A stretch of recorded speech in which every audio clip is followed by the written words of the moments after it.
Hi everyone. Tonight, we venture far north, into the cold, unforgiving waters that once tested the bravest of men. The sky is pale, almost bone-like, and your breath freezes in the air before it even leaves your lips. You stand at the edge of a wooden pier in 9th century Scandinavia, gazing at a ship that seems impossibly slender for the journey it faces. The water before you is half ice, half mirror, and entirely indifferent to your presence. The air carries scents of pine, tar, and salt. A raven croaks overhead, almost as if questioning your decision. Survival is uncertain.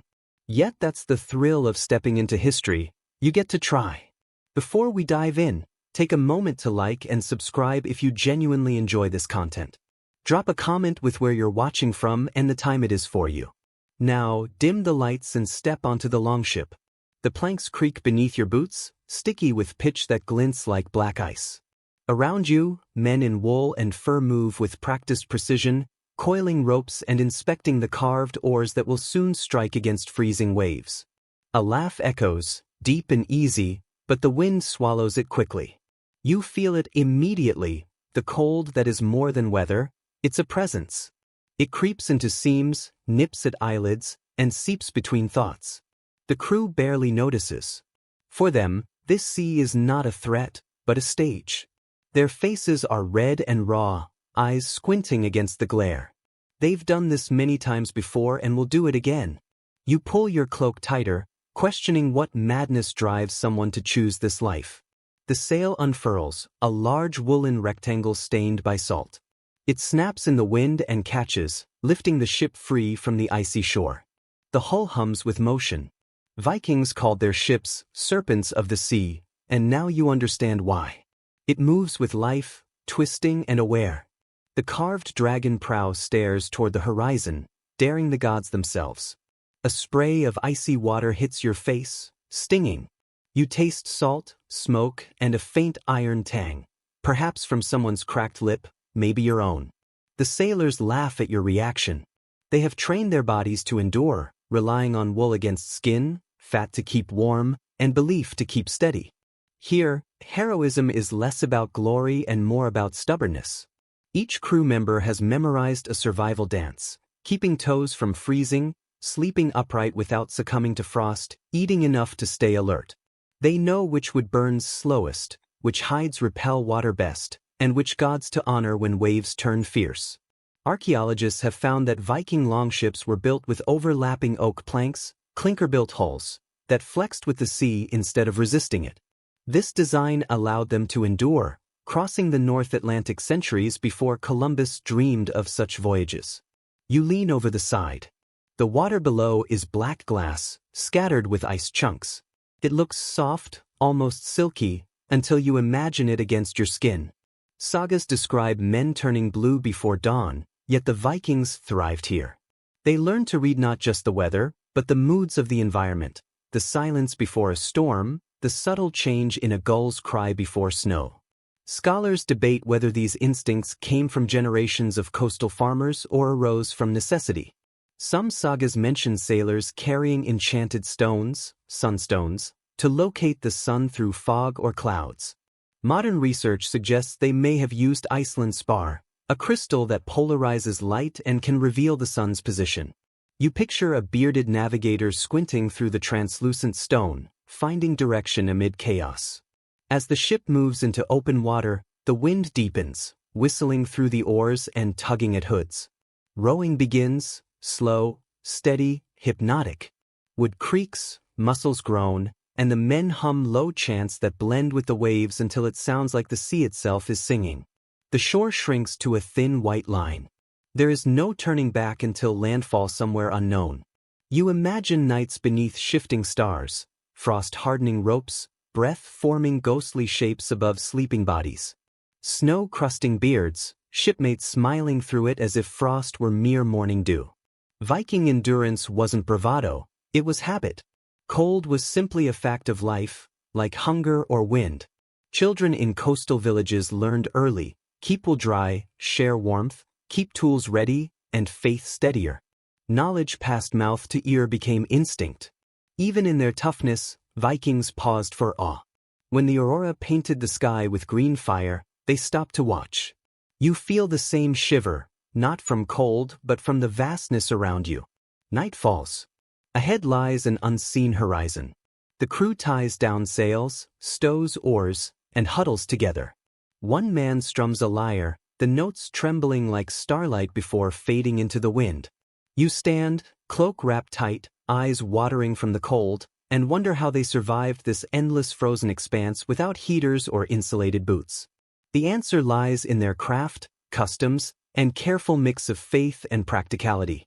For now, you listen to wood creak, sea hiss, and a civilization built on endurance. The longship glides forward, cutting a path through ice and legend. You breathe in salt, exhale warmth, and realize the voyage has just begun. The next morning, you wake under a pewter sky. The sea rolls slow and heavy, each swell glazed with ice. Your cloak is stiff with frost, cracking softly when you move. You rub your hands, recalling warmth. The Vikings beside you seem unaffected, stretching, laughing, as if this gray world were their favorite season. Their secret wasn't magic, it was material. Layer upon layer of wool, fur, and hide, engineered for survival. One sailor rewraps his legs with thick wool bands, another tucks his beard inside a seal skin hood. Every layer tells a story of skill, trade, and experience. Wool was their miracle, the thick, oily fleece of hardy northern sheep, made to endure the cold. The outer layer of their garments repelled water, while the inner fibers trapped air for insulation. Even when soaked, quality wool retained warmth. You run your hand along a sleeve, feeling its weight, rough, dense, alive with a faint scent of lanolin. This natural grease kept both the fibers water-resistant and the sailors from freezing. Beneath the wool, most wore soft, breathable linen shirts next to the skin. Over that came tunics, cloaks, and sometimes fur. Wealthier individuals might have fox or sable, while others used sheepskin turned inside out. The seams are meticulously stitched with sinew or wool thread, and the edges tightly bound to block wind. There are no zippers, buttons, or logos, only functionality. Historical finds support this craftsmanship. Fragments of Viking textiles discovered in graves at Birka and Hedeby show surprisingly complex weaving. Some pieces employed diamond twills, creating cloth that was both strong and flexible. These were not simple furs draped over shoulders but carefully made garments, often dyed with natural pigments that faintly remain after centuries. To waterproof cloaks, Vikings sometimes rubbed them with fish oil, which worked but gave the clothing a pungent, dockside smell. You imagine the scent, brine, smoke, and something distinctly animal mixed with sea salt. No wonder the sagas describe heroes whose presence preceded their words. You sit beside a woman mending a tear in her cloak. Calm and focused, her needle flashes as her fingers, red from the cold, work with precision. She hums an unfamiliar tune that feels ancient. When asked how she endures the chill, she shrugs. "The cold keeps you awake," she says. "And if you sleep too long, it will keep you forever." The crew laughs quietly at her dark humor. Historians still debate whether Vikings had separate winter and summer wardrobes or simply layered more in colder months. Evidence suggests both. Excavations reveal heavier garments and thick cloaks with northern settlers, while coastal traders preferred lighter outfits. The environment shaped their clothing, inspiring clever use of limited resources. A bundle of dried moss is passed to you, used as insulation in boots or under tunics, or in a pinch, as a sponge or bandage. Its springy texture absorbs moisture easily. Even the smallest materials became tools of survival. The scent of tallow, rendered animal fat used to waterproof boots and soften leather, fills the air. One man dips a strip of hide into a pot of it, then winds it around his wrist like armor. His scarred fingers move with practiced care. Nothing goes to waste. Bones become needles, intestines become cord, fat becomes balm. Every scrap of nature is transformed into warmth. The ship groans under a sudden gust. Spray arcs high, glittering like shattered glass, then falls across the deck. It soaks your face, but the crew barely reacts. Their cloaks shed water like a duck's back, directing it away from the body. Wool absorbs only what it must, never losing its warmth. You notice how social this knowledge is. Someone taught them to weave this way, tie knots to block wind, and wrap hands in cloth just loose enough to trap air. These lessons pass from grandmother to mother to son, long before books or diagrams existed. Even a seam can carry heritage, a fold a signature. Headgear is similarly purposeful. Beneath fur caps or hoods, simple woolen bands cover ears and forehead, protecting the fastest heat loss. When cold deepens, cloaks are drawn over the face, trapping breath to warm the air slightly before it touches skin. Primitive yet ingenious. A sailor jokes that the gods wear nothing, which is why they created humans to remember the cold. The crew laughs, carried off by the wind, humor, too, serving as insulation. As the sun sinks behind clouds, the chill intensifies. Men shift constantly, swinging arms and stamping feet. Stillness invites frostbite, movement preserves warmth. It is an unspoken rule of the sea: keep working, keep alive. A fisherman swears by seal skin gloves for gripping oars, their natural oils keeping them supple even when wet. Another prefers boots lined with dried grass, allowing moisture to escape rather than pool. Every layer, every object, is a product of centuries of trial and error. They do not fight the cold, they understand it. You close your eyes, attuned to the ship's rhythm, the slap of waves, creaking ropes, rough wool against skin, comforting, like an old friend's voice. Fur and smoke wrap around you, heavy yet familiar. For the first time, the cold feels distant, almost respectful. You sense what the Vikings knew: warmth is motion, craft, memory, and shared endurance. It is the quiet knowledge that though the sea bites, you can respond. The horizon darkens. The crew pull hoods tight and ready the oars. The cloak on your shoulders is more than clothing. It is armor, woven from a people who refuse to freeze. The sea is merciless in its calm. The next day, when wind dies and the water lies smooth as polished stone, you almost forget the cold. Touching the railing, however, the chill bites deep, as if every surface stores winter's memory. Yet the Vikings create warmth where none should exist. You follow a sailor to the ship's center, where a blackened pit sits between rows of shields. Lined with flat stones darkened by soot, it holds a pot, lumps of charcoal, and a skin of animal fat gleaming like amber. This is their hearth, the heart of warmth aboard a ship built for ice. Fires were small, controlled embers surrounded by heat-absorbing stones. The warmth radiated gently into cold fingers and stiff faces. Sailors called it sea fire. Smoke escaped through planks or open decks, and when air thickened, they doused the flames and relied on stored heat.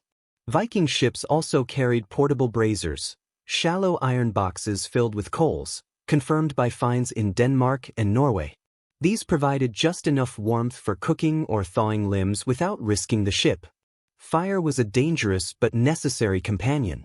A curious note: some sagas mention sailors warming stones on shore, wrapping them in hides, then bringing them aboard. The stones released heat slowly through freezing nights. It seems minor, yet on these seas, small comforts meant survival. Historians still debate whether crews slept near hearths or avoided sparks. Sagas give conflicting hints. Some describe shared warmth around embers, others a careful tending of smoldering ashes through the night. You can picture it both ways: the soft orange glow flickering over faces half hidden in steam and smoke. Someone hands you a strip of dried fish fried in animal fat. It tastes salty, rich, and smoky. The fat coats your tongue and slides warmly down your throat. You realize heat can exist inside food too. These sailors carried barrels of tallow and seal fat, not only to eat but also to burn. In a shallow lamp, a twisted linen wick would float on the fat surface, offering dim light and a hint of warmth. You crouch closer to the pit, feeling faint pulses of heat. It isn't enough to chase the cold entirely, but it softens it, like a candle softens darkness. Men repair ropes while women patch sails. The air smells of pitch, smoke, and salt, a scent of persistence. One man dips his hand in the fat and rubs a thin layer across his face. It glistens in the weak light. Keeps the wind from cutting, he explains. You mimic him, surprised by the sensation. The fat forms a greasy, effective barrier, sealing your skin against the cold. Vikings did this often, coating hands, cheeks, and even nostrils to prevent frostbite. You can almost feel your skin sigh in relief. There is a rhythm to survival here. Fire warms stones. Stones warm the people. People work to keep the fire alive. In this cycle is a kind of faith, not in gods this time, but in materials. Heat is precious, carefully traded between man, rock, and air. Around you, the crew arranges themselves carefully, the youngest cluster nearest the hearth, while veterans lean against outer planks, trusting wool layers and experience. They speak in low voices, sharing stories. One recalls a storm so fierce it tore sails and froze beards solid. "We laughed," he says. "If you stop laughing, you stop breathing." The others nod. You imagine the storms when fire is impossible. Then the hearth goes silent, and warmth comes only from shared bodies. They huddle close, cloaks wrapped tightly, pressed shoulder to shoulder. Even strangers become companions when the wind roars like a beast. The ship rocks gently. You close your eyes, memorizing the sounds, the crackle of embers, the creak of the mast, the whisper of breath. For a moment, it feels almost homelike. Warmth here is not just physical, it is collective. No one survives the freezing sea alone. A sailor named Bjorn begins to hum, a low, repetitive tune matching the waves. Soon others join, voices rising like the sea itself. The chant fills the cold air, vibrating through the hull. It feels like another kind of heat, one from within. Historians often underestimate psychological warmth. Vikings knew fear made you cold. Laughter, song, and movement were their true defenses. You hum quietly, feeling the vibration ease the chill in your chest. As the day fades, the crew covers the fire with a flat stone, trapping remaining heat. The light dims to a red eye on the deck. Shadows lengthen, and the crew curls into cloaks. The smell of smoke clings everywhere, even to the sky. You sit with your back against a warm stone, fingers thawing slowly. It feels primitive, yet ingenious. No heaters, no electricity, just knowledge and patience. The ship has become a living organism, breathing smoke, feeding on fat, and sharing warmth through every plank and body aboard.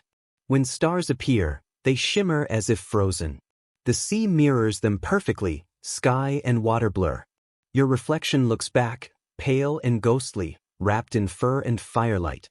Night deepens. The hearth fades to ash. You pull your cloak tight, knowing tomorrow will bring cold, wind, and lessons in endurance. For now, you feel a strange peace.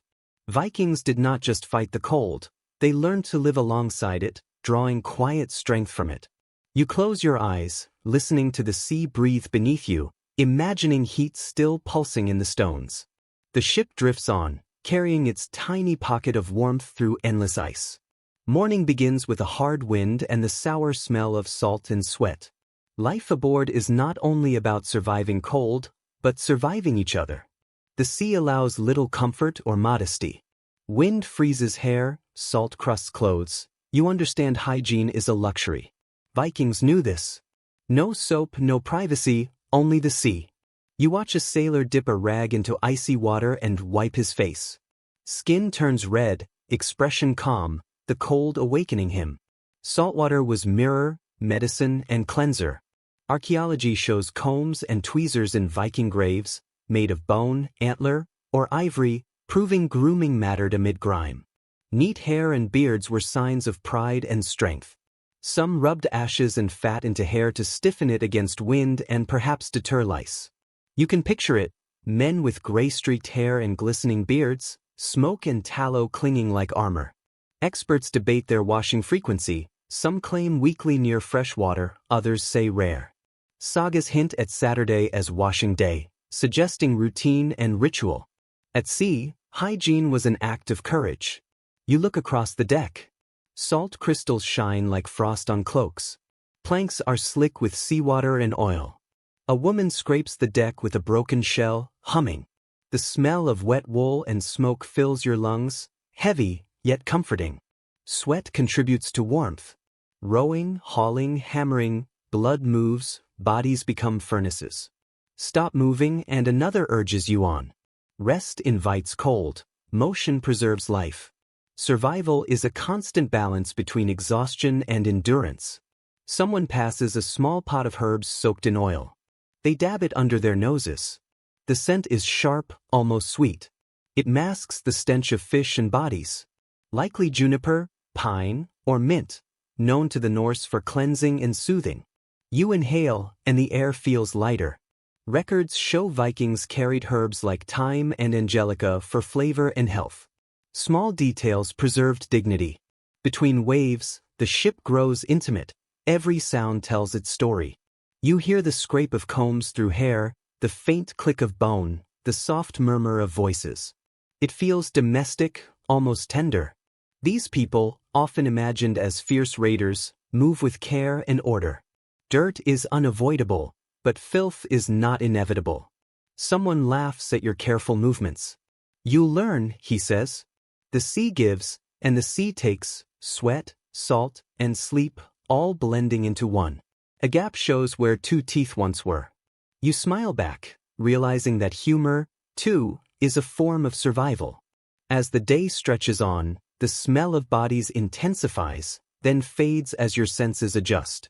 Your skin roughens, your hair stiffens, your lips crack. The sea is reshaping you. You no longer flinch at grime, nor seek comfort where none exists. How the Vikings endured weeks of such conditions is debated.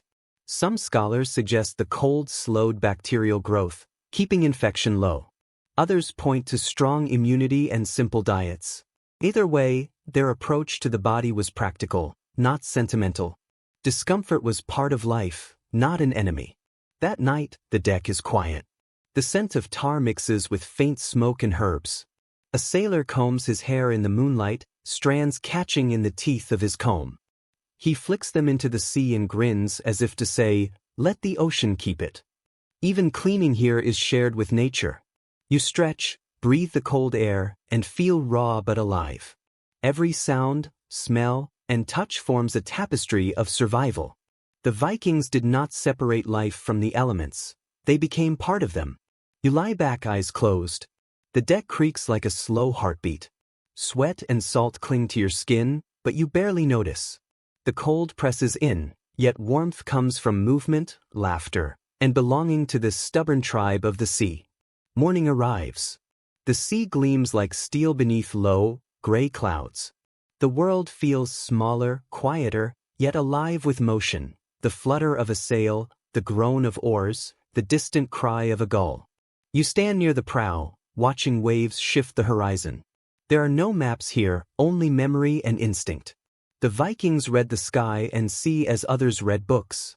Archaeological finds show their ships carried few tools, no compasses, no detailed charts.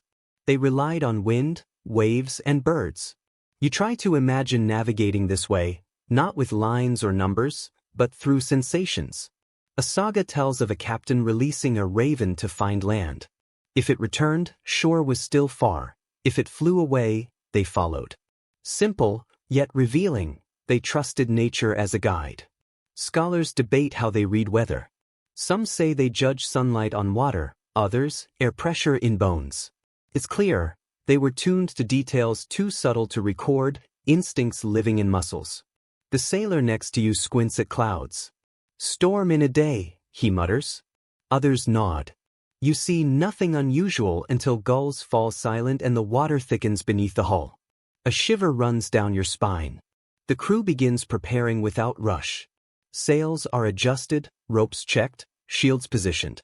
No orders, no panic, just trust in one another and the rhythm of the sea. Medieval records describe Viking navigators as sea-wise. They did not dominate the ocean, they understood it. They watched clouds, plankton, whale movements. Nature became their compass. A curious habit appears in oral tradition, tasting seawater. Experienced sailors could detect land by subtle shifts in salt from rivers. You taste it, a sharp brine, unfamiliar, hinting at something new, a faint sweetness. The crew talks about the wind. The helmsman gestures subtly, pointing to a distant line on the horizon. "Southwest," he says, and the sails shift. The ropes creak, wood groans. The ship responds like a living being. You notice how sound guides them. Waves slapping, sails rustling, air whistling through ropes. Each noise carries meaning. A drizzle begins. Cold, sharp droplets sting your face, yet the crew ignores it. Rain before noon means fair weather by night, one murmurs. Generations of learning encoded in instincts. Vikings also studied seabirds. Puffins and gulls returning to shore indicated land nearby. Spotting one after weeks at sea offered a fluttering promise of home. An older sailor shows you a translucent crystal. Sunstone, he says, turning it toward the sky. It reveals the sun's position even through clouds. Science confirms it. Certain minerals polarize light, a real tool, not legend. By late afternoon, drizzle ceases. The deck glistens. Air smells metallic, clean. The crew moves confidently. The storm will pass. Knowledge becomes comfort. Where you see chaos, they see maps. The ship glides through pale water, wind humming low in the rigging. The Vikings align their lives to this rhythm, trusting it more than any star. Night falls. Clouds thin, revealing a faint band of color. Good weather after all, the helmsman says, a certainty that brings warmth of mastery, not heat. Stars whisper of new voyages and frozen dawns. The sea teaches, and you are just beginning to learn. The next day begins with hunger, a soft ache beneath the ribs. Cold intensifies it, feeding on your warmth. You watch the crew awaken as gray light spreads across the deck. Someone opens a wooden chest, and the sharp, salty, slightly sweet scent of dried fish fills the air. Breakfast has arrived. Archaeological digs at Viking settlements in Greenland and Iceland reveal that these sailors relied on simple yet clever provisions. Dried or smoked fish, hard bread, rock-hard cheese, and barrels of preserved meat formed the core of their diet. They ate to survive, not to indulge. Each meal was made to last for weeks without spoiling, even when frozen solid. An old account, written centuries later, notes that they sometimes boiled seaweed to thicken stews. It added salt and texture, and during lean periods, it kept bellies full. You can almost imagine the earthy, oceanic aroma curling through the cold air. Scholars debate how varied Viking diets really were. Some argue fish dominated, while others suggest they carried grains for porridge and small amounts of dried fruit. Either way, their meals were shaped by the sea and necessity. Nothing fancy, everything functional. You sit beside a sailor slicing thin strips of dried cod with a knife worn smooth from years of use. He dips it into melted butter glowing golden in the morning light. Good for strength, he says. You take a bite, chewy, salty, rich with fat. It feels like eating warmth itself. Fat was their secret weapon against the cold. Whale blubber, seal fat, and butter were prized. These dense calories burned slowly, keeping the body warm. Without them, even the strongest warrior would weaken. Archaeology confirms that Vikings carried barrels of butter and kegs of animal fat on long voyages. In icy waters, these were more valuable than gold. Every bite was energy, every spoonful a small fire against the cold. An unusual custom, noted in the sagas, shows sailors traded chunks of dried fish like coins. Food was currency. To share meant friendship, to withhold could spark a feud. You see this economy in action, one man quietly handing another a piece of smoked herring, a gesture of trust. As the day stretches, cooking begins. A small brazier is lit, shielded from the wind. Dried meat, onions, and water go into an iron pot. The smoky aroma rises slowly, softening faces and voices alike. You realize how essential food becomes when the world is frozen. A woman ladles broth into wooden bowls. The first sip stings your tongue, but warmth spreads slowly, reaching where fire cannot.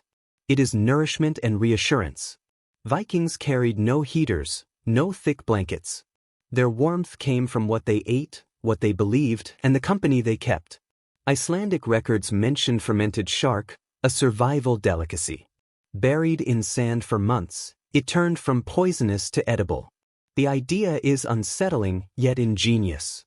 When the sea is ice and nothing grows, survival requires creativity. The cook scrapes the last bits from the pot and adds melted tallow to seal it from air. Waste is valuable. Every drop of fat, every crumb matters. The crew jokes that Odin himself blessed the butter. Without it, half would freeze before spring. Historians debate whether alcohol was regularly carried at sea. Some say small barrels of ale or mead supported morale. Others insist fresh water was more vital. Still, someone uncorks a skin, and the warm, honeyed liquid burns pleasantly down your throat. Laughter follows, another kind of heat. As the sun lowers, you notice how food shapes their day. Work halts for meals. Conversation softens, and for a few minutes, the vast ocean seems distant. They eat, wipe their mouths, and smile. A simple ritual, but one that binds them as surely as rope binds a mast.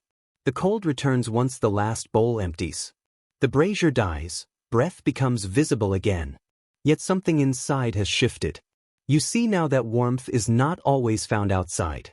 Sometimes it grows within, sparked by nourishment, gratitude, and the small fire of being alive. Leaning against the ship, you watch stars appear. Salt and butter linger on your lips. The crew settles into quiet murmurs, bellies full, spirits steady. These same stars once watched over countless other voyages, other shared meals, other laughter over steaming pots. The wind sighs, the sea hums, the ship glides. The meal's warmth persists, defying the chill. You close your eyes, listening to bowls clatter, soft contented hums, and the ancient rhythm of survival that has sustained humankind since fire was first lit. Days blur into the rhythm of wind, water, and waking cold. Each morning looks the same but feels different. Air sharpens, the sky thickens, breath turns to silver mist. Survival here is not just physical, it is mental. You observe it in their faces. Vikings move with purpose, yet behind their eyes lies something deeper: focus, calm, acceptance of the cold. This mindset separates them from those who would crumble in frost. Historical writings suggest Norse sailors trained mentally for hardship from childhood. Winter was their teacher. Children endured discomfort, worked in snow, and walked briefly barefoot on frozen ground to toughen body and spirit. Pain was preparation. One Norse poem says, "Better to be burnt than frozen, for fire leaves ashes, but ice takes memory." The line lingers as you watch a man repair his or with numb fingers, humming softly. Scholars debate whether endurance was virtue or necessity. Some link it to pagan belief, where suffering earned favor, others see it as pure survival logic. Whatever the reason, calm persistence is visible in their actions. You sit beside a young sailor, pale with cold. "Ever afraid?" you ask. "Fear wastes warmth," he replies. Joking or not, you understand, anxiety burns energy, and energy is life. Archaeology hints at the communal nature of this endurance. Burial sites often show pairs or groups, reflecting shared identity even in death. Survival was collective. Alone, one froze. Together, they endured. Some sagas describe warriors sleeping without cloaks before voyages, a cold trial to test and train the body. The thought makes you shiver, but you admire the discipline. Night falls. Exhaustion weighs on you. Your mind drifts to home, to warm fires and soft beds.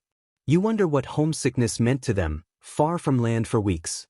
Perhaps they turned loss into strength. They imagine their families not as a comfort gone, but as a reason to keep rowing. The ship rocks gently, and the horizon blurs into gray and blue. You close your eyes and hear soft murmurs of conversation drifting through the cold air. Some speak of raids and kings, others recite verses from memory. Storytelling itself becomes a shield against despair. Written records show that poetry and song were central to Viking culture. Reciting a saga was more than entertainment, it was an affirmation of identity. It reminded each listener who they were, even when the sea seemed to erase them. You feel that truth now, each word offers warmth, each laugh sparks light in the darkness. A man named Tovold begins to sing quietly. His voice is rough but steady, rising and falling with the waves. The song tells of frost and fire, of lost ships and reborn souls. You do not understand every word, yet the melody wraps around you like a blanket. Scholars debate whether such songs were improvised or memorized. Some believe the verses changed with each voyage, reshaped by wind and memory. You like the idea that every song carried fragments of other winters, other survivors. The mind adapts to cold. At first it resists, then it learns to move with it, to make peace. The body trembles, but the mind steadies. This balance is what kept Vikings alive. They did not try to conquer the cold, they wove it into their rhythm. You try it yourself. Breathe deeply, feel the sting in your lungs, and stop resisting. The pain softens into awareness. The cold becomes less an enemy, more a companion. For a moment, you feel what they must have felt. A strange calm, a quiet pride in simply existing amid the storm. Night grows still. Only the wind and the hull's slow creak break the silence. You lie back, cloak drawn tight, watching frost form delicate veins across the wood. Thoughts drift, slower, softer. This is not misery, it is endurance transformed into art. You recall an old sailor's words, fire fades, but ice remembers. Perhaps every frozen night, every bitter voyage leaves a mark, not just on the body but on history itself. Cold preserves flesh and memory alike. You close your eyes, fragile yet eternal, carried forward by a ship of steadfast hearts. The Viking mind may not be warm, but it glows quietly against the endless dark. Dawn breaks pale and trembling, light spilling through thick mist. The sea is quieter, every sound softened. The wood creaks, the canvas flaps, voices are muffled as if underwater. The crew moves slowly, conserving energy, speaking in whispers. There is a new reverence in the air. Vikings were not only sailors and warriors, they were believers. Every voyage began with rituals to honor the gods of wind and sea. Before this journey, offerings were likely made to Nord, god of the ocean, and tokens left for Thor, guardian against storms. Faith was tangible, not abstract. Archaeologists have found Thor's hammer amulets, worn around necks, tucked into cloaks, even tied to masts. You see one now, swinging from the rigging, its silver darkened with age. The sailor who hung it glances at it often, as if it listens. A Greenlandic law record describes captains sacrificing small animals before sailing, believing their blood calmed the waves. Whether literal or symbolic, the intention is clear. Survival demanded both physical and spiritual effort. Scholars debate how deeply Vikings believed in these rites. Some argue rituals were ancestral traditions. Others suggest that on the open sea, where a single wave could mean death, faith became tangible. You understand why. Out here, the ocean feels alive, watching, waiting. As fog thickens, the crew grows quieter. One mutters a charm against drowning. Another rubs a bead, whispering a name. The air hums with murmured words and subtle superstition. Vikings saw the world as layered. Above, Asgard, realm of gods. Below, the underworld. Between, Midgard, the human world, a fragile bridge of earth and water. The sea was both path and peril, a border where spirits roamed freely. Every voyage was, in essence, a crossing between worlds. A Greenland saga recounts sailors seeing lights beneath waves, thought to be spirits of drowned men guiding them home. Scientists suggest bioluminescent plankton, yet the Vikings saw souls, not science. Their world was full of meaning where ours might see only mystery. The ship glides through mist. The sea's sound becomes a heartbeat beneath your feet. Fear and faith blur. The tangible and the sensed merge. Perhaps belief itself was warmth, a fire in the mind when the body could no longer fight the cold. Records mention sailors carving protective runes into ship wood, invoking divine favor. You trace a faint carving near the bow, a jagged arrow, the Algis rune, symbolizing protection. A low, steady song begins, not for entertainment, but invocation. The melody rises and falls like the waves, slow, circular, hypnotic. The words call on the old gods to guard the ship and freeze the hands of enemies. Voices blend into something ancient, elemental. Researchers note collective chanting helped maintain rhythm on long voyages, but also strengthen morale. Singing united the crew, synchronized hearts, and eased fear. You feel it working. The fog seems lighter, the air less heavy. As the song fades, silence returns. Mist thins, revealing faint sunlight across the sea. A Viking beside you smiles, teeth bright against his frost-dark beard. "The gods are pleased," he says simply. You want to ask how he knows, yet you already feel it. Fear has receded, the horizon returns. A faint smoke curl rises from a small lamp near the mast, carrying whispers skyward. It is prayer too, a gesture of gratitude. Historians see these rituals as more than superstition. They were emotional tools, giving meaning to suffering, structure to chaos, courage to the frightened. On a sea that could swallow them at any moment, Vikings found control in belief. You close your eyes, listening to water against the hull. Fog lifts, sunlight gleams on silver ripples. Somewhere in this light, the gods may watch still, amused or proud of their frost-bitten children below. When you open your eyes again, the mist has vanished. The crew moves with renewed energy, their shoulders straighter, voices firmer. Whether their prayers were answered or simply acknowledged by themselves matters little. The result is the same. The voyage continues, and hope travels with it. By the time the next sunrise stretches across the horizon, the fog has completely lifted. What remains is the gleam of the ship itself, the long, graceful vessel that has carried them through frost and fear. You begin to see it not just as a ship, but as a companion, its timbers creaking like breath, shivering with each wave as though alive. Much of the Vikings' true warmth came from this craftsmanship. Archaeological studies of ship graves at sites like Oberg and Gstad reveal engineering that impressed even modern builders.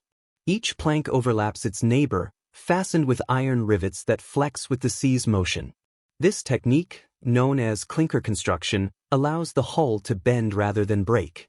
Running your hand along a seam, you can feel the rhythm of skill etched into every groove. Old Norse sagas describe ships being named as if they were living beings. Some bore fierce titles like Sea Serpent or Wave Stallion. This was more than poetry. It reflected the belief that a ship possessed spirit, memory, and life. Before a first voyage, builders offered blessings to awaken that spirit and protect the crew. Historians still debate how common such blessings were. Some suggest they were rare, reserved for chieftains or major voyages, while others argue even small boats received simple rites. Regardless, each ship carried years of collective knowledge forged by survival. Excavations also show that wood selection was almost sacred. Oak for the keel, pine for planks, birch for fittings. Each tree was harvested in winter when sap was low, reducing the risk of rot. This choice became part of the ship's soul. You can almost imagine sawdust and resin in a snowy forest as hands shaped living wood into destiny. One find near a Norwegian fjord revealed traces of animal hair and tar in the seams. Scholars believe Vikings used whatever was available, sheep wool, reindeer fat, to waterproof the hull, creating a flexible seal that resisted water and ice. The ship beneath you carries that scent too: pine, tar, faint musk. It is oddly comforting, like smoke on a winter night.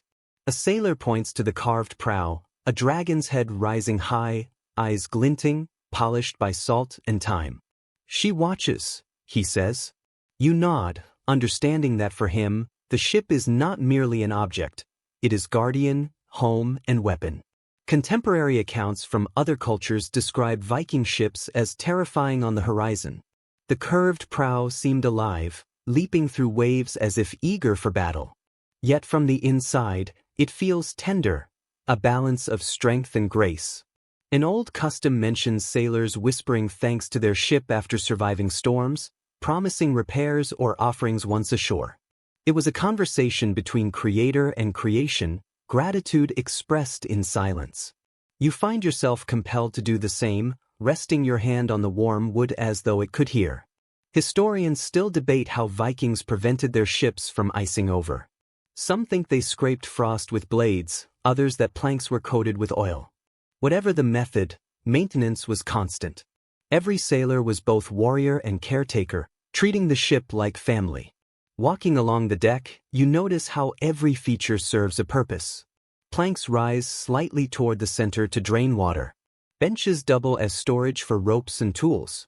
Even the wool sail traps pockets of air, softening the wind's impact. Every detail reflects minds that understood the sea's cruelty and planned for mercy. When the wind rises, the ship responds with a deep moan through your feet, almost like a tired but loyal voice. You imagine how many storms it has survived, how many prayers soaked into its grain. The thought humbles you.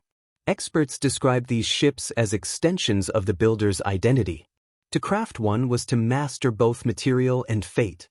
Each hammer strike promised return. In this sense, the longship was the Vikings' most profound invention, not just a tool for war or trade, but a bridge between human will and the cold, endless sea. You sit near the prow, wood warmed by the sun. The dragon head casts a long shadow over the water. Beneath, the hull moves like muscle, flexing with each wave. This is a different kind of warmth, the confidence in one's creation. The Vikings trusted their ships as we trust our heartbeat. As night returns, stars emerge, glittering like frost on velvet. The ship glides beneath them, a dark silhouette in silver light. Running your hand along the wooden rail, you trace grooves left by centuries of sailors. Each hand belonged to someone who braved the same seas, felt the same cold, and found shelter in this living vessel. Closing your eyes, you hear the hull whisper against the waves, gentle and patient, like breath through an old flute. The ship promises to carry you a little further before morning. The night passes quietly. The sea calms, the air so still that every breath echoes. You listen to the smallest sounds, the drip of water from the sail, the whisper of a rope on wood. Stars shift slowly overhead. Sleep comes and goes like the tide. Vikings had no beds, soft blankets, or shelter from wind. They slept where they sat, wrapped in wool cloaks, pressed among oars, cargo, and companions. Exhaustion arrived, and they simply closed their eyes, letting the waves rock them into dreams. You try the same, feeling the rhythm through your bones, half comfort, half threat. Evidence from shipwrecks shows that some longships had small raised decks or covered spaces near the stern for leaders, but most slept openly. Animal hides, cloaks, and straw mats were their only bedding. The line between waking and sleeping blurred, as did the line between safety and danger. According to an old tale, sailors sometimes slept in 2-hour shifts, their dreams timed to the rhythm of rowing. The ship itself set their schedule, a lullaby born from labor. Scholars still debate how they stayed dry. Some suggest leather sheets shielded them from spray, others say dampness was inevitable and body heat plus wool provided warmth. Whatever the truth, it required a mind as steady as iron to sleep in such cold. You watch a man settle beside you, cloak over his head, beard peeking out. Another shifts closer, shoulders touching. No embarrassment, no hesitation, shared warmth was survival. Archaeological evidence from graves shows blankets and thick wool cloaks were often buried with the dead, suggesting that even in death, warmth remained sacred. For the Vikings, covering the body was both protection and a final comfort against the relentless cold. You sense that as you pull your own cloak tighter. One unusual custom, mentioned in a saga, describes sailors placing small stones warmed by fire beneath their cloaks before sleep. The stones cooled quickly, yet the ritual mattered more than its effect. It was a gesture of defiance against the cold, a quiet act of mourning. The air carries faint hints of smoke and salt. Somewhere, a low voice hums a song too soft to recognize. The melody drifts across the deck, threading between sleeping sailors. It is at once haunting and calming. You close your eyes, feeling its vibration in your chest. Historians debate what dreams the Vikings valued. Some texts describe them as messages from gods or ancestors, while others see them as mere imagination. Out here, with only stars and waves as company, it seems they might have believed in both. A dream could guide or test them. You drift between wakefulness and sleep. The wood beneath you is cold, but warmth from nearby bodies seeps through. Breath mingles, fogging the air softly with each exhale. The ship pulses steadily beneath you, as if breathing alongside you. Someone shifts, murmuring in sleep. Another coughs. Each sound feels magnified in the stillness. Then silence returns, pressing against your ears until you hear your own heartbeat. You imagine the thousands of nights like this that once unfolded across northern seas, each one a quiet test of endurance against exhaustion and frost.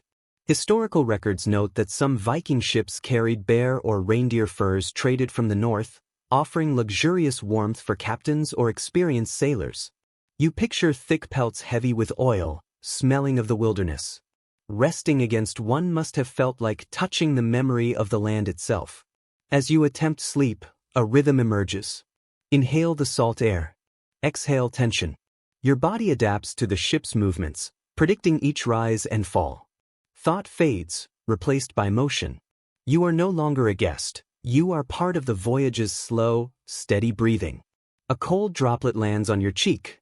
Opening your eyes, frost glimmers on the railing in faint starlight. The surrounding sea glows softly green, illuminated by unseen life below.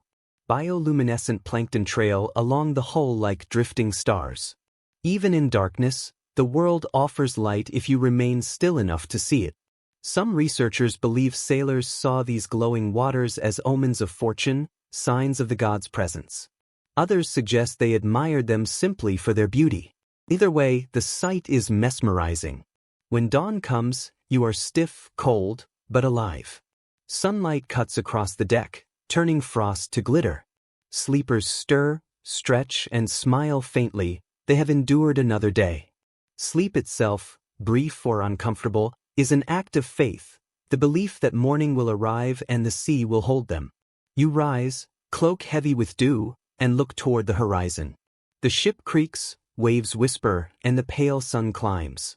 The cold persists, but warmth lingers within, born of trust, fatigue, and the steady rhythm of survival. The morning sky burns white, a brightness that feels colder than shadow. You rise slowly, joints stiff, breath forming thin clouds. Around you, the crew moves with quiet practice. One coughs, another spits salt into the sea. Life here has no pause, only rhythm. Yet when the body fails, rhythm falters. Archaeological findings in Scandinavian settlements reveal clay pots and animal horns storing herbal medicines. Even in harsh conditions, the Vikings carried knowledge of healing. They were observers of the natural world as much as warriors. Old sagas and medical fragments note that sailors carried bundles of dried herbs such as yarrow, angelica, and juniper. Yarrow closed wounds, angelica fought infection, juniper eased aching joints. You imagine these small bundles tied with string, their scents mingling with salt and smoke. Scholars debate whether Viking healers relied on experience or faith, likely both.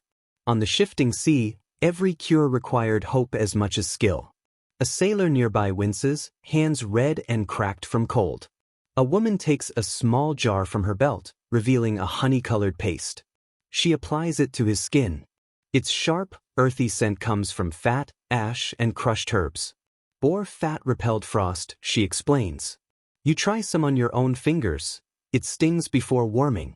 Icelandic records describe similar salves made from animal fat mixed with moss and resin. Fat sealed wounds. Moss provided mild antiseptic power. For the Vikings, healing was strategy. A sick sailor could endanger the entire crew. One Norse poem mentions placing cold stones on bruises to ease pain. The thought of using ice as medicine in an already frozen world seems odd, yet it makes sense. Cold numbs, preserves, steadies. They transformed the sea's harshness into treatment. How they managed deeper injuries remains debated. Accounts describe cauterizing with heated iron or covering wounds with clean wool soaked in urine, which contains ammonia. Harsh, yet necessity allowed no luxury of disgust. Knowledge came from generations of trial, error, and endurance. As the day brightens, the crew shares small comforts. One massages stiff arms to keep blood flowing. Another rinses a minor cut in seawater, the sting ignored. Pain is part of survival, a language their bodies know well. In Norse mythology, even gods bore scars. Odin sacrificed an eye for wisdom. Tyr lost a hand to bind the wolf Fenrir. Strength was never perfection. It was persistence despite injury. You feel that truth settle inside as the ship rocks beneath you. A memory surfaces, sailors chewing birch bark for toothaches. Birch's natural oils offered antiseptic relief. The Vikings did not know the chemistry, yet they recognized its effect. They observed, remembered, and passed knowledge to their children. The smell of burning fat rises from a small brazier. Someone warms water with herbs, producing steam that softens the air. Crew members breathe it in, eyes closed, as if blessed. You join them, warmth melts frost from your lashes, and for a moment, it feels like spring aboard. No consensus exists on handling serious illness at sea. Some sources suggest leaving the sick at nearby settlements when possible. Others imply that if death occurred on the water, bodies were committed to the waves, wrapped in cloth and prayers. The ocean received them as it had given life. Imagine that moment, the silence as a body slides into the water, the brief glimmer of fabric before it disappears. For the Vikings, there was no strict boundary between land and sea, life and death. Everything returned to the same cycle. As afternoon fades into dusk, a soft glow appears on the horizon. The crew relaxes slightly. A laugh breaks the monotony of waves, quiet yet grounding. Healing, you realize, isn't just herbs or bandages. It's laughter, shared endurance, the steady rhythm of companionship. The woman who treated the sailor earlier hums a tune as she packs her small pouch, juniper scent lingering in the air. She looks up, smiles, and says, "The sea heals too if it doesn't kill." Her tone is gentle, almost playful, yet her eyes hold years of experience. Night settles slowly. You sit by the brazier, feeling the last warmth against your palms. Around you, the crew grows silent, each lost in thought. Salt and smoke fill the air, and a calm acceptance creeps inside. The Vikings knew survival demanded more than courage. It required care, knowledge, and faith that every wound, of flesh or spirit, could be mended. You watch the final spark fade into darkness, the sea sigh beneath the hull, and think that perhaps healing isn't erasing pain, but learning to carry it forward into the next day. By morning, the sea breathes easier. Ice clinging to the ship melts into small puddles, glistening in pale light. Salt, fur, and faint animal musk mingle in the air. Looking toward the bow, you notice a warmth that feels almost alive. Vikings were rarely alone. Archaeology shows dogs, hawks, and sometimes livestock traveled with Norse voyages. They were companions, guards, and sources of warmth. A golden-coated dog curls at a sailor's feet. He scratches it absent-mindedly, both content. Early Norse poetry suggests dogs were valued not just for protection, but for spirit. A loyal hound on deck was believed to calm the sea. You smile at the superstition, yet when the dog lifts its head toward the horizon, it almost seems true. Historians debate how many animals traveled on long voyages. Some say livestock was kept for milk and meat on short trips. Others argue only essential animals, dogs or trained birds, crossed the sea. The truth likely lies in between. You can imagine a ship alive with noise, dogs barking, sheep bleating, wings rustling. Falcons were symbols of status and skill, perched on captains' wrists to signal nobility and discipline, trained to hunt during coastal stops when supplies ran low. A saga notes sailors fed dogs dried fish mixed with snow to keep them hydrated, a small, curious image that makes you chuckle. Even animals shared in survival's odd routines. A faint groan draws you below deck. Two goats are tied near the cargo, their breath rising like steam. Their small bodies radiate heat. The air here is warmer, alive. In winter, animals became natural insulation. Vikings often brought goats or sheep not just for milk, but for warmth. The lower deck became a living furnace, and in return, the crew offered scraps and care, a quiet partnership of endurance. You sit near the animals, listening to soft bleats. The ship creaks above, and for a moment, it feels like you are inside a massive heartbeat. You touch a goat's coarse fur, rough, yet alive. Even practical uses were found. Medieval tales mention sailors lining gloves and boots with animal hair, blending comfort with necessity. Every part of nature had its purpose aboard a Viking ship. Cats may have sailed too, likely for pest control as much as companionship. Grain stores attracted rats, and cats kept them away. You glance at a barrel, half expecting to see glowing eyes in the shadows. Animals changed more than temperature, they softened the atmosphere. A dog's bark, a goat's sigh, a hawk's cry gave sound to silence. The crew spoke to them as old friends. In a world of frost and uncertainty, these creatures recalled home and hearth. Leaf kneels to feed his dog. "He saved me once," he whispers, telling of a storm that tore the sail. The dog barked just in time, giving them a chance to act. Whether by luck or instinct, it became legend. The Vikings' relationship with animals mirrored their relationship with the sea, both unpredictable, powerful, and deeply respected. They cooperated, not dominated. Norse charms called on wolves and bears for courage. Perhaps sailing with dogs and hawks carried fragments of wild strength. The connection was practical and spiritual, woven into survival's rhythm. As the day wanes, laughter erupts as a dog chases a rope across the deck. Even hardened warriors smile, faces softened in golden light. Joy is warmth. Companionship, human or animal, keeps despair at bay. Night returns. You lie near the lower deck, listening to people and animals breathe. The air is heavy with comfort, not cold. Goats shift, the dog sighs, and the ship hums softly. You imagine centuries of voyages where similar sounds filled the dark. Vikings may have faced endless winter, but they never sailed alone. Warmth existed in fur and feather, shared breath, and loyal hearts. The night deepens. The horizon fades. The sea becomes a moving mirror of dark steel. Wind calms, leaving stillness. You hear every sound: water lapping, ropes thudding, wood creaking. A voice hums somewhere. Music filled the cold. For Vikings, sound was as vital as food or fire, giving rhythm to rowing, courage to fear, memory to silence. A sailor plays a small lyre, strings of animal gut. The notes rise fragile, then confident, threading through the air like smoke. Archaeology confirms Vikings carried lyres, flutes, and horns, not just for celebration, but as part of daily life, as essential as warmth or food. They were tools of focus, instruments that shaped the crew's mood. A melody could remind them of home or steady their hands in darkness. According to an old poem in the Codex Regius, sailors believed sound itself held power. The right song could call favorable winds or keep sea spirits asleep. You sense that now as the tune drifts across the waves, half prayer, half chant. Scholars debate whether this music was improvised or part of a memorized oral tradition.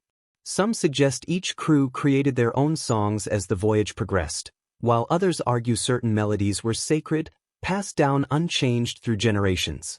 Either way, the act of singing itself mattered, a defiance of silence. The man playing the lyre closes his eyes, swaying gently. The others join, their voices rough and low. They chant more than sing, each tone vibrating like the heartbeat of the ship. You feel it through the planks beneath you, through your feet, and in your chest. Records from medieval travelers note that Viking songs carried across the sea long before the ships appeared. Imagine standing on a distant shore, hearing that haunting music on the wind, a sound neither threat nor welcome, only something larger than either. Northern folklore holds that the sea could mimic human voices. Sailors claim to hear echoes of their songs in the waves, as if the ocean answered them. Today, scientists call it acoustics, but to those who sailed these waters, it was a reminder that the sea listened. As the music continues, the cold seems softer. Breath falls in rhythm with the melody, and your body begins to sway unconsciously. It is a shared trance. The Vikings may have lacked warmth, but they created harmony instead, and harmony warms the soul. A sailor tells you quietly that some melodies are meant for the living, others for the dead. He speaks of funeral chants sung when comrades were lost at sea, guiding their spirits to Valhalla. You can almost imagine voices drifting upward into the night, finding paths among the stars. Researchers note that collective singing had practical uses. It regulated rowing pace and eased exhaustion. Each verse became a unit of time, each chorus a reminder that no one rowed alone. As the crew rose and fell together, the ship itself became an instrument. The air grows colder, and the song changes. Now it sounds older, sorrowful, turning inward like a memory. In their music, the Vikings preserved history. Each note carried tales of ancestors, lovers, battles, and storms long past, a way of making time circular rather than linear. A 13th century chronicler notes that singers use the sea's rhythm to find pitch, harmonizing with the crash of waves. You hum quietly, blending with the ship's groan, the wind's whisper, and the water's sigh. For a moment, you are part of the choir. When the song fades, silence falls like a soft blanket. The crew exhales together. The spell is broken, but warmth remains. Even the sea seems calmer, its surface rippling with starlight. The vibration lingers in your chest, a quiet echo that refuses to die. No one speaks for a while, then the helmsman chuckles. "The sea like that one," he says. Small smiles appear, tired but content. In this fragile world of frost and waves, laughter and music are the oldest forms of heat. As you lie back on the cold deck, you replay the song in your mind. The notes drift between memory and imagination, becoming the rhythm of your heartbeat. The Vikings understood something simple and eternal. Warmth begins where voices meet. Even now, centuries later, the sea holds that echo beneath the stars. Morning breaks with a thin pink glow. The sea feels less threatening, more like a mirror hiding secrets. The crew prepares the sail, moving briskly but calmly. Today's talk is of trade and treasure, not storms or gods. Gold glimmers faintly in the gray light. Evidence from ship burials shows many Viking voyages were as much about trade as raids. They exchanged furs, walrus ivory, amber, and iron for silk, spices, and silver coins from far warmer lands. Wealth motivated risk as much as honor or adventure. An Arab traveler wrote that Norse traders along the Volga were both fierce and meticulous, clean, armed, and patient in negotiation. You imagine them aboard the ship, weighing every gust of wind. Historians still debate whether raiding or trading brought more prosperity. Raids gave fame, commerce built real power. Watching the crew now, you see both instincts, survival and abundance. A sailor, Eric, sharpens a knife on a wet stone. Its edge glints like ice. He jokes, but there's truth behind his tone. For men months at sea, wealth meant more than greed. It meant security, food, and status. Archaeological finds show coins from Baghdad and Constantinople buried in Scandinavia, each telling a story across deserts, rivers, and frozen seas. A legend describes sailors warming their hands over silver before dividing it, claiming treasure held the warmth of its origin. It seems fanciful, yet sunlight glints off coins in the crew's hands, and they appear to glow faintly. Faces soften with pride.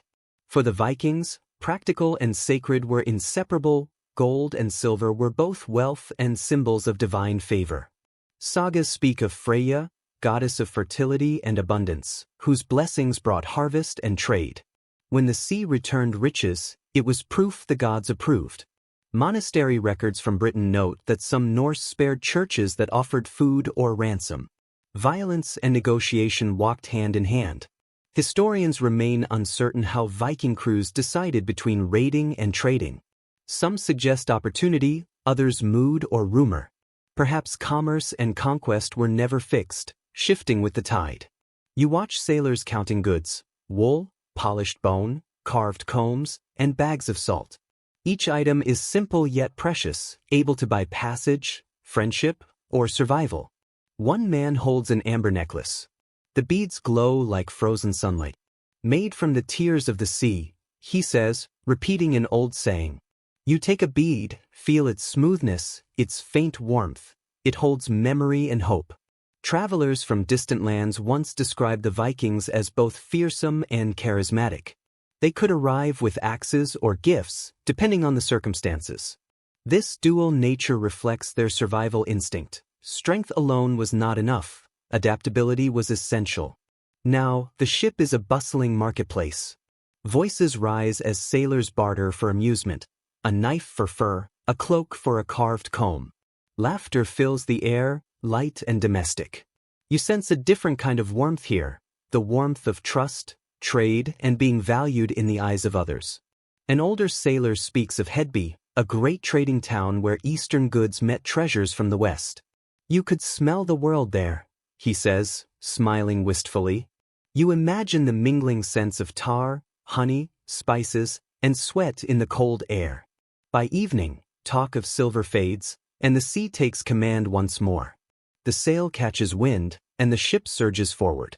Standing by the railing, you consider the riches they pursue. Gold may glimmer, but it is the act of seeking it that fuels their survival, gives purpose, and warms them through harsh winters.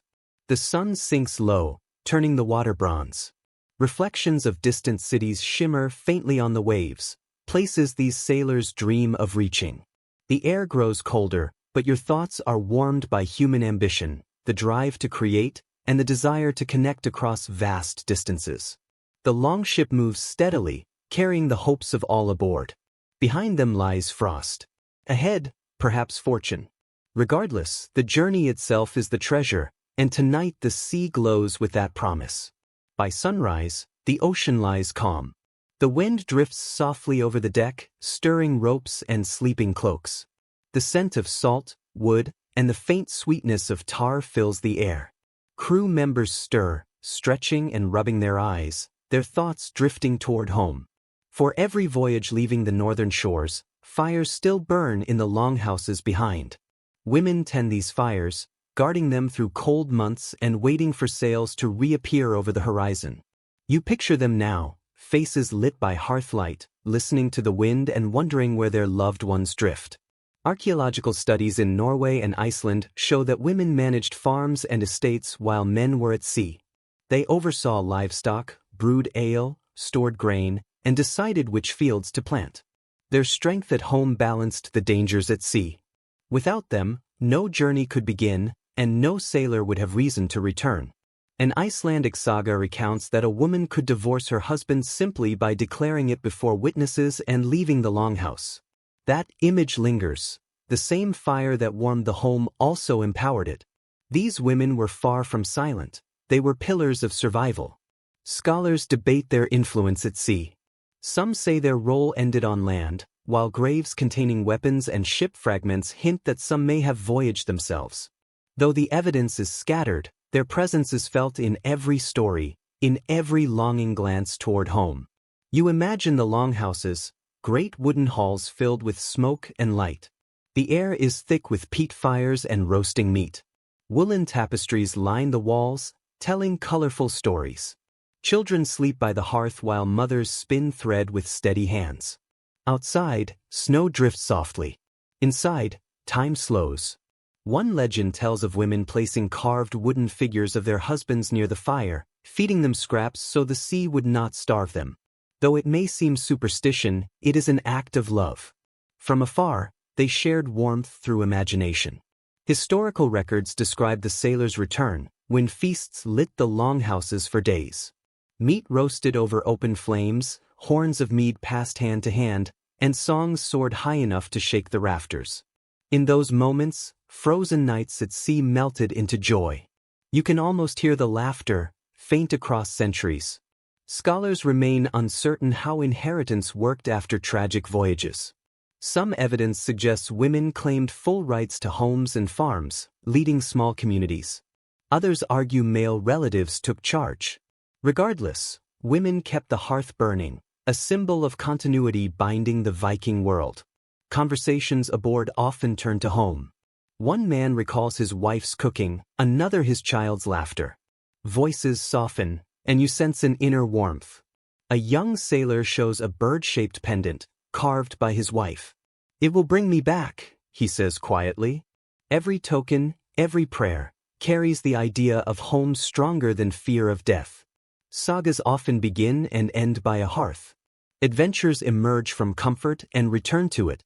You feel that pull, the invisible thread connecting every wandering heart to a place of warmth and waiting. Travelers reported seeing longhouse fires glowing across fjords on winter nights. These lights were more than flames, they were beacons. A sailor lost at sea could imagine that glow guiding him home, a promise that the world had not forgotten him. Close your eyes. Hear the crackling fire, smell bread baking on stone, hear gentle voices. The woman tending the fire glances toward the door, not with worry, but steady faith. She knows the sea will return what it takes. As evening falls, the ship rocks gently. Someone hums a tune, a lullaby passed from mother to son. The melody feels like home, stitched into memory across generations. Fires on shore, tended patiently, sustained the Vikings in frozen darkness. Their journeys were driven not only by ambition, but by longing. The sea tested their bodies, yet the memory of home warmed their souls. The wind shifts. The sail catches it with a sigh. Ahead lies more ocean, but somewhere burns a hearth that never truly goes out. Every voyage is, at its core, a journey toward belonging. Morning begins with laughter. Dice clatter on wood, followed by groans and cheers. The air smells of sea salt and smoke from a small brazier. For the first time in days, the mood is light.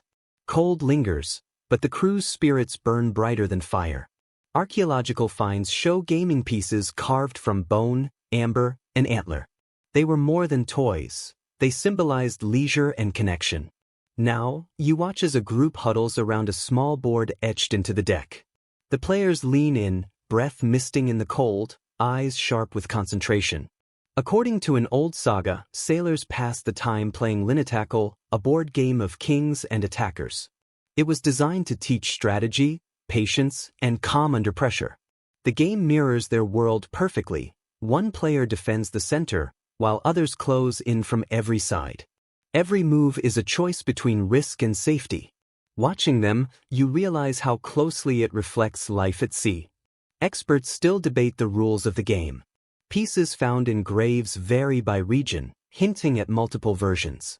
Some scholars suggest it symbolized war, while others see it as storytelling.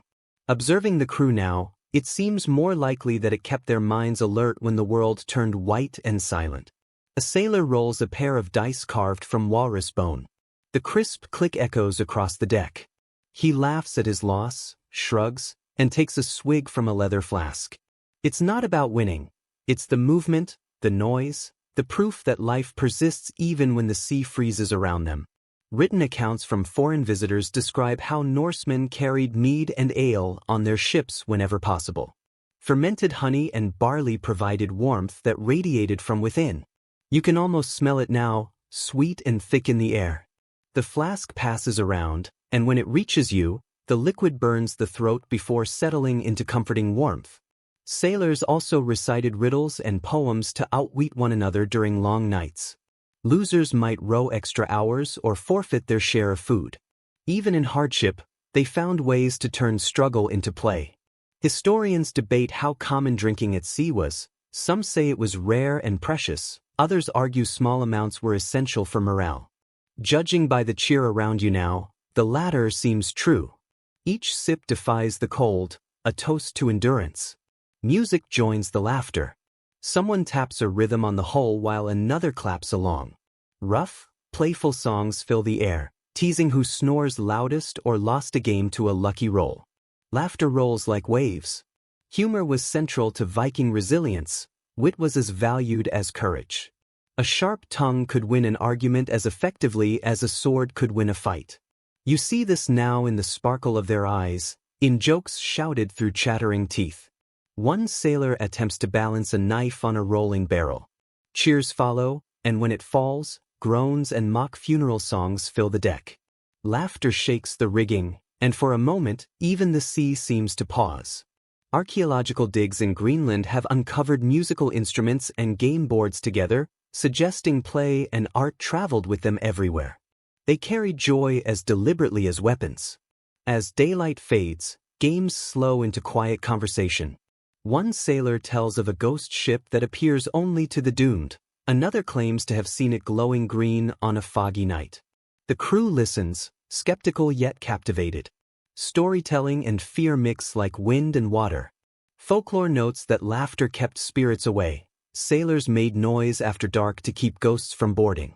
Watching the crew, you see this instinct in action, using joy to ward off the darkness. The flask passes again, now lighter. Cheeks glow red, eyes bright, shoulders relaxed. For a moment, the sea feels almost kind. Survival here is not just enduring cold, but creating moments where life feels larger than it. Night deepens. Stars scatter like salt across a black table. Laughter fades into murmurs, then soft humming. Someone snores, another whispers a prayer. The ship rocks gently, offering warmth, not from fire or drink, but from the quiet company of people who know how to find joy at the edge of the world. The Vikings endured because they refused to let the cold define them. They played, sang, and laughed until even the wind seemed to smile. In their laughter is a heat no storm can take away. Dawn comes, and silence cuts sharp like a blade. The sea turns black, rolling in heavy swells that strike the ship with deliberate force. Ropes groan as the cold returns, stalking like a predator. Storms are the sea's language, and today it speaks loudly. Wind tears at the sail until it snaps, spray stings the face, and breath becomes mist. The crew moves efficiently, securing ropes, lowering masts, tying down barrels. Every hand knows its task. Panic wastes energy, and energy is life out here. Shipwrecks along the Norwegian coast show how often these voyages ended in disaster.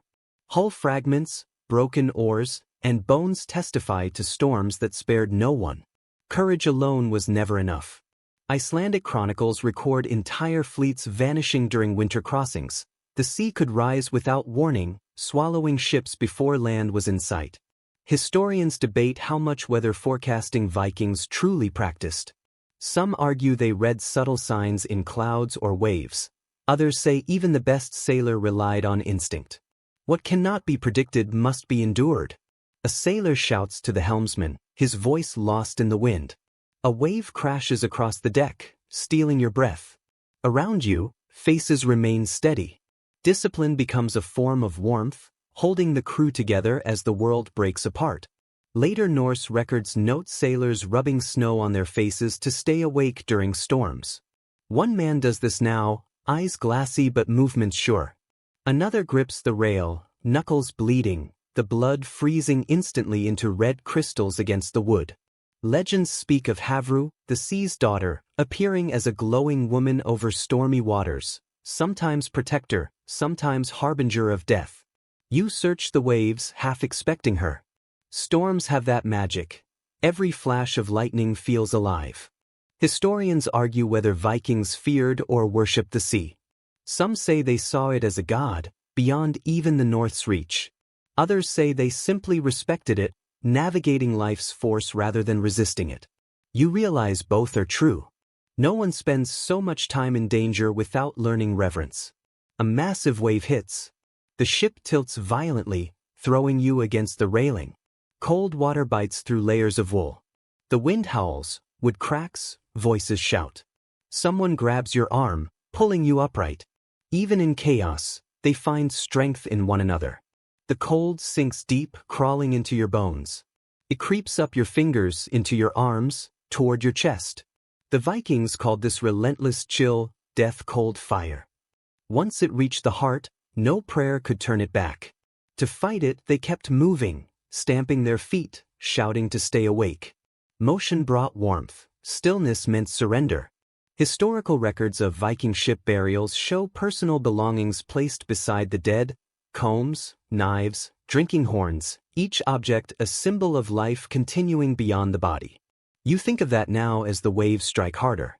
To die at sea was not shameful. It was part of existence. The ocean was both grave and gate. Above the wind, someone begins chanting. Words you don't understand, but recognize as prayer. Soon, others join, their voices rising and falling together. The rhythm organizes the storm, turning fear into motion. The ship stops feeling like a victim and begins moving with the storm's pulse. A later monk once reported that Norse sailors laughed during tempests, mocking the thunder, daring the gods. Watching these sailors now, their eyes narrowed, grim smiles fixed, you understand. Laughter, even defiant, becomes armor. Hours pass. The storm weakens. Waves shrink from mountains to hills. Wind softens to a whisper. The crew slumps, breathing heavily. Frost coats hair and beards, yet eyes glow with relief. One man whispers, "Thanks to the sea." Another kisses the wet wood beneath his hand. Survival here feels ordinary and miraculous at once.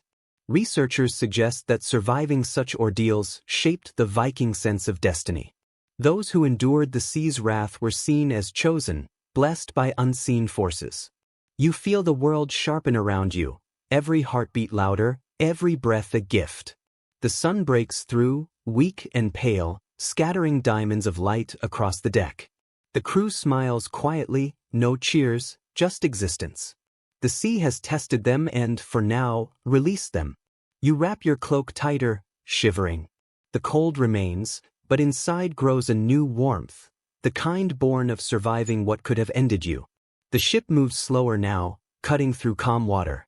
The storm fades behind, leaving only memory and a deep respect. The air feels tender, clean, like freshly melted snow. The crew moves slowly, bodies heavy with fatigue, faces lit by quiet satisfaction. Leaning against the railing, you watch the ship glide over gentle ripples, the waves whispering instead of roaring. After so many days of gray skies and wind, the first sign of land feels unreal. It begins as a faint shadow at the horizon, then sharpens into a dark line. Someone points, and for a moment there is silence. Then a cheer erupts. The word feels like warmth. Archaeological evidence from Norse settlements in Greenland, Iceland, and the British Isles shows how often sailors stepped onto unfamiliar shores. Each landfall brought relief and risk. To reach land alive was triumph, but survival continued. Icelandic sagas describe sailors kneeling and kissing the ground, thanking the gods for solid earth beneath their feet. You imagine pressing your lips to damp soil, rich with moss and salt. The scent of land after weeks at sea is overwhelming, alive. Experts still debate the exact Viking routes across the North Atlantic. Some sailed deliberately toward new settlements, others were carried further by storms. Either way, every coastline marked both an ending and a beginning. The ship drifts closer. Seabirds circle overhead, their cries sharp and familiar. The crew prepares, ropes coiled, sails lowered, tools checked. Even after such hardship, they move with quiet precision.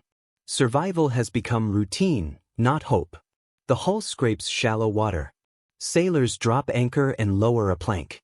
The first to step on land kneels silently, scooping wet sand and letting it fall through his fingers. Historical texts note that Vikings carried small bags of homeland soil, sprinkling it beneath their feet when landing on foreign shores, a way of claiming safety in the unknown. Perhaps someone aboard does the same now, quietly. A Scottish tale recalls settlers burning seaweed to ward off spirits. The crew lights a small fire on shore, smoke curling into the damp air, a mix of superstition and relief. Researchers remain divided. Did Vikings see new land as permanent or temporary? Some stayed for generations, others left when the tides shifted. The drive to move forward seemed innate. The crew unloads what remains of supplies, barrels of dried fish, wool bundles, leather-wrapped tools. The ground beneath your boots feels unsteady, air thick with life. Grass, soil, pine. The land exhales around you, welcoming. A sailor kneels at a small stream, cups water, drinks, and laughs. Others follow, faces softening in reverence. After weeks of salt, fresh water feels miraculous. Centuries later, Norse settlers carved runes into stone to mark landings, signs of safe passage, gratitude, remembrance. Nearby, a flat rock shows shallow etchings, deliberate marks greeting the earth. Night falls. The fire grows brighter. Crew gather, drying clothes, laughing softly. Strips of meat roast over the flames, scent filling the air, warm and smoky. The warmth feels deeper than fire alone. It is earned, surrounded by still land. No one speaks of the storm now. Conversation turns to what lies ahead, game, crops, or guidance from the gods. Questions rise like sparks, vanish into the wind. Behind you, the sea murmurs, softer, almost tender. Land is not escape, it is a pause in its endless rhythm. You sit by the fire, watching shadows dance. Faces are tired but peaceful. Every flicker of warmth earned. Tomorrow, shelters will be built, hills explored, perhaps the journey continues. Tonight belongs to fire, soil, and to each other. The wind cools, stars return. You lie back, feeling the solid ground beneath you. For the first time in weeks, the world feels still. You take a deep breath, tasting earth instead of salt, and realize why every voyage, no matter how dangerous, was worth it. Landfall is not just survival, it is renewal. The days that follow blur together, marked by sunlight, frost, and the quiet shock of stillness. The crew moves across the shore as if learning to live on solid ground again.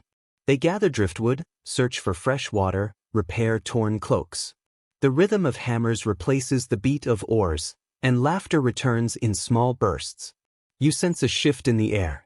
Archaeological findings across Scandinavia and the North Atlantic reveal how quickly the Vikings adapted to new environments. Wherever they landed, they built with what was available. Turf, stone, and timber became homes. Even in Greenland's frozen soil, they carved warmth from the earth.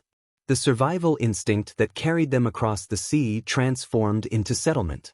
Medieval records show that some Vikings who reached distant shores never sailed again. They became farmers and traders, planting grain where none had grown before, raising sheep in valleys that had never known fences. Isolation became community, and harshness became habit. Historians debate what drove this expansion. Some say it was hunger for land and wealth, others argue curiosity, a desire to reach the edge of the world. Looking at them now, it seems it was both. Exploration was as much a matter of spirit as of survival. A sailor named Hilda kneels by the fire, carving runes into a piece of driftwood. When asked what she writes, she smiles faintly. "Names," she says, "so the land will remember us." You watch her knife trace each symbol, precise and patient. The Vikings believed that carving a name planted it in time. Archaeological evidence of these runes still dots the northern world, marking graves, recording trade, or simply stating, "Eric was here." They are fragments of presence, enduring even in the cold. Icelandic law preserves a curious tale of settlers leaving bread or meat on new land as an offering to unseen spirits. If animals touched it by morning, the land was safe. If not, they moved on. You can imagine that small act, faith expressed through hunger and patience. Experts debate how much Viking resilience relied on faith versus practicality. Their routines appear half spiritual, half practical. They observed, experimented, adapted, and when something worked, it became tradition. Even the smallest ritual could mean life or death. The new camp grows stronger daily. Simple shelters rise, stitched from branches and hides. Laughter and tools mix with the cries of gulls. This is the start of something bigger. Warmth here is no longer just survival, it is creation. Later records show how Viking houses were designed to trap heat. Walls lined with turf, a central hearth, smoke vented through a narrow roof hole. Everyone slept close on fur-covered benches. The home became furnace and refuge. You watch them build such a hearth. They feed it with dried moss and driftwood until the flames catch. The fire crackles, reflecting in every face. Their silence speaks of awe, as if the light itself were sacred. After weeks of cold, it is more than comfort, it is renewal. A young sailor quietly shares that in his village, each hearth had a spirit called the Hesraya, protecting the household. Offerings of bread or milk were made at the start of winter. He tosses a small piece of dried fish into the flames. "So she finds us here too," he says. Scholars suggest reverence for fire had deep cultural significance, symbolizing life and linking ancestors to the living. Keeping the flame burning honored all who had survived before. Night falls slowly. Firelight spills from a half-built hut, cutting through the cold. A bone flute plays softly, blending with the crackle of flames, as though the earth itself were breathing. You feel a quiet comfort. Viking strength was not just courage at sea, it was the ability to build warmth wherever they landed. They carried survival habits like invisible tools, songs, crafts, rituals, laughter, turning each land into home. Historians note how these settlements shaped the modern North. The Norse way of life, born in frost, laid foundations that endure in Iceland, Norway, and Greenland. They did not conquer the cold, they learned to live within it.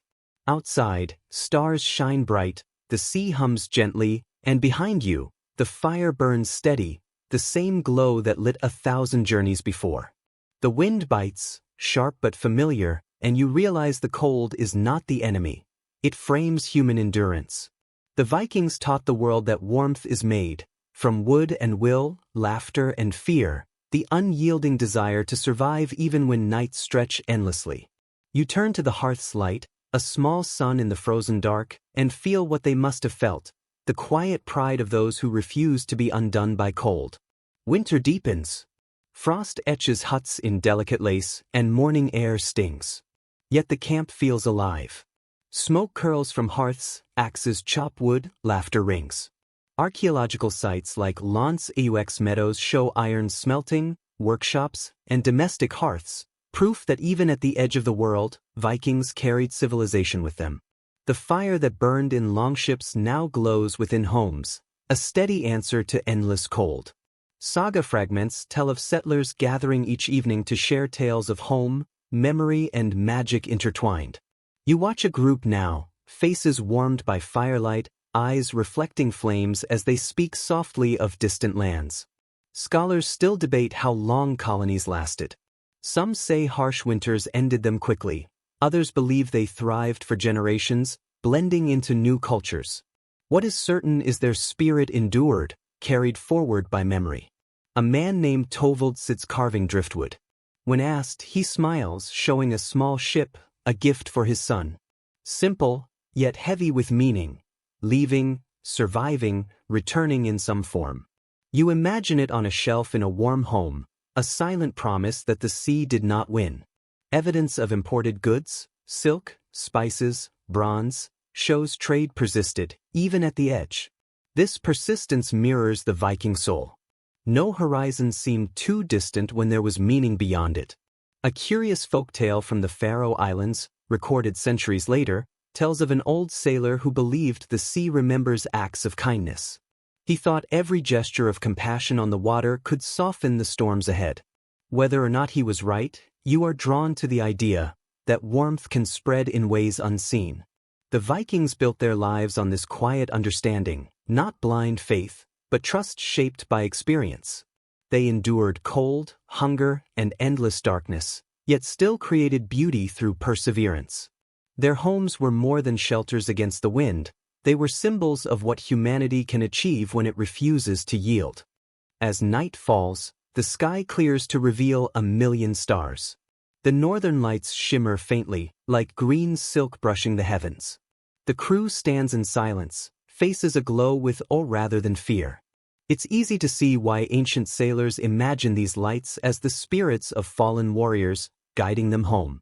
Behind you, the fire crackles, filling the air with the clean, sharp scent of pine and smoke. The sea's distant rhythm is no longer threatening, it whispers farewell. You feel both small and infinite, part of something far larger than yourself, beginning long before you and continuing long after. Modern science studies how humans adapt to extreme cold, showing that resilience is as much emotional as it is physical. The Vikings had already demonstrated this centuries ago. Their secret was not strength alone, but the ability to find warmth in community, song, faith, and the smallest acts of care. A woman adds another log to the fire. Sparks rise golden against the surrounding darkness. The others settle into soft conversation, voices low and steady. The scene feels timeless, faces lit by flame, eyes reflecting stories yet untold. You recognize this as true survival, not a battle against nature, but a dialogue with it. The world around you quiets. The wind moves gently through the trees, carrying a faint scent of sea salt. The cold is still present but feels different, almost companionable. You reflect on all they endured, the storms, hunger, endless night, and how they emerged stronger each time. The freezing seas could never extinguish their inner fire. You sit by the hearth, letting warmth seep into your bones. The flickering light dances on your hands, the faces around you, the carved timbers of this fragile yet enduring home. The Vikings survived the sea not through defiance, but through understanding. They listened to the ice, studied the wind, and transformed hardship into wisdom. The fire begins to fade, softening to embers. Someone stirs it gently, coaxing a last glow. You close your eyes, hearing the sea's slow rhythm beyond the shore. It no longer feels dangerous, but like memory, a heartbeat of the world itself. The lesson they leave is simple. warmth is not a gift of the world, but a choice within it. It is built by hands, shared in laughter, kept alive by faith. The Vikings faced the coldest seas, yet what endured was not frost, but the fire they carried in their hearts. The night deepens, leaving only the fire's glow. Outside, the air hums softly, and distant stars tremble in place. You breathe slowly, letting the quiet settle. The storm is gone. The waves rest. Even the wind has hushed. You imagine the world as it once was, the creak of wooden ships, the hum of old songs, the faces of those who crossed oceans without heat or shelter. Their courage remains, not loud, but steady as a heartbeat beneath ice. The hearth's warmth merges with your breath. Each inhale feels deeper, calmer. You recall wool against skin, the taste of salt, the glow of light in darkness. These same sensations guided them through centuries of cold, and comfort you now. Let your mind drift with the rhythm of the sea. Each wave carries away the day's noise. Each breath brings you closer to rest. The Vikings are home, and so are you. The fire sighs one last time. Embers whisper softly. Peace settles gently, like snow on quiet earth. The stars above seem to lean closer, wrapping the night in silver calm. You are safe.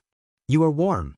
The sea, for all its cold, has carried you to stillness, to silence, to sleep. Sweet dreams.